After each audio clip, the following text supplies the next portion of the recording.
ברזני נקרא על שמו של יעקב ברזני, יליד 1905. אביו של צבי בר, ראש עיריית רמת גן. נולד בכורדיסטן וגדל ביסוד המעלה שבגליל.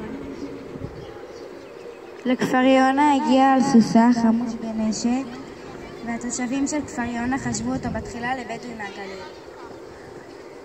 באותה מידה לא ידעו מיהו גם ערבי הסביבה.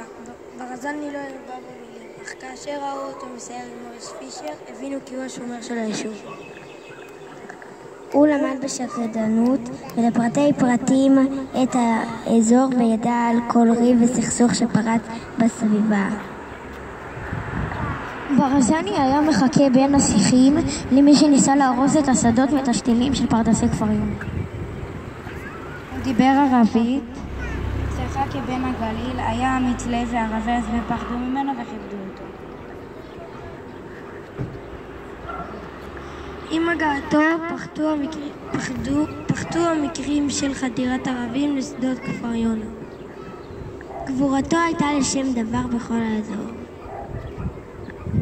ברזני המשיך בפעילותו בעמק חפר במשך עשרות שנים כאיש ביטחון מרכזי וכרוכש קרקעות במסגרת קק"ל.